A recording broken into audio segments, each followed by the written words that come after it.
안녕하세요. 140자 속에 녹아있는 깨알같은 시사 트윗을 모아 전달해드리는 저는 유나입니다. 황교안 국무총리 후보자의 인사청문회가 시작된 지 이틀이 지났습니다.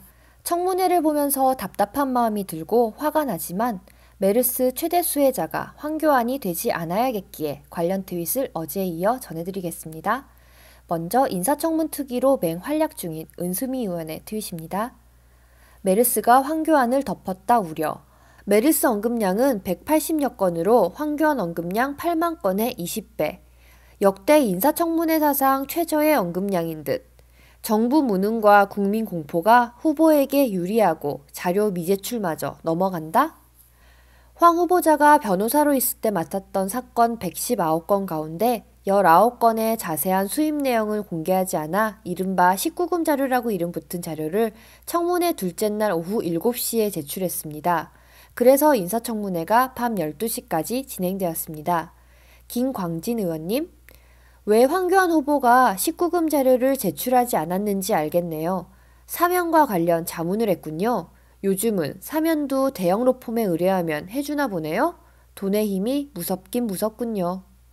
박원석 의원님, 황교안 19금 자료 부분 공개, 2012년 1월, 사면 법률 자문 수임, 정관 지위 활용해 사실상 사면 절차에 개입하는 사면 로비스트 역할한 것으로 보여 법무부 장관도 부적합한 인물이었음 또다시 확인.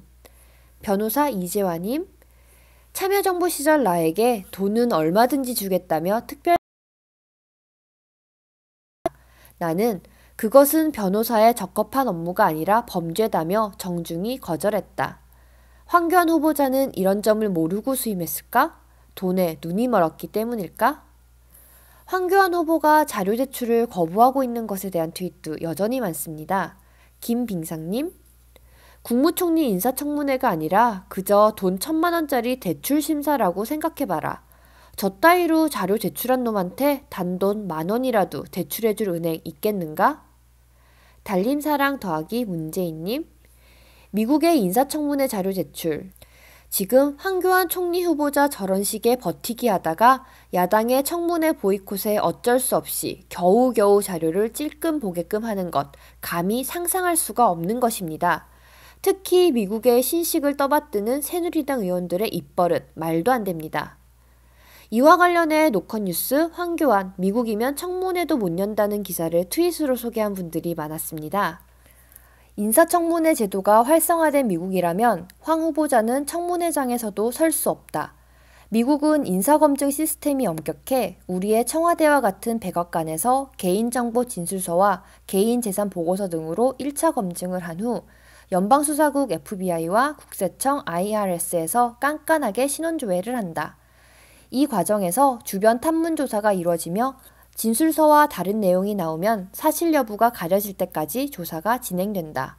후보자는 자료를 제출하면서 의도적으로 허위 진술을 할 경우에는 연방법에 따라 처벌될 수 있다는 항목에 서명을 해야 한다. 황 후보자처럼 후보 지명 이후 세금을 뒤늦게 납부하게 되면 바로 검증에 걸리게 되는 것이다. 더군다나 자료 제출 거부는 형사처벌까지 받을 수 있는 사안이다. 법무부 장관 인사청문회에서 알려진 황교안 후보자의 의혹만 해도 10가지가 넘는데 국무총리 인사청문회 과정에서 새로 드러난 비리와 의혹도 적지 않습니다. 특사 로비 등 정관 예우, 다운계약서 작성, 장남의 군 복무 시절 3번의 보직 변경, 나사렛 대학 상담센터에 근무하는 후보자 부인의 급여, 장모의 고양시 농지 차명 보유, 부인의 완도 임야 소유 등등 슈퍼 양파 총리 후보자가 맞습니다. 황교안이 국무총리가 되면 안 되는 이유를 많은 분들이 이야기하셨는데 저는 파리 이장님의 트윗이 가장 와닿습니다. 이분의 트윗으로 오늘 인사를 대신합니다.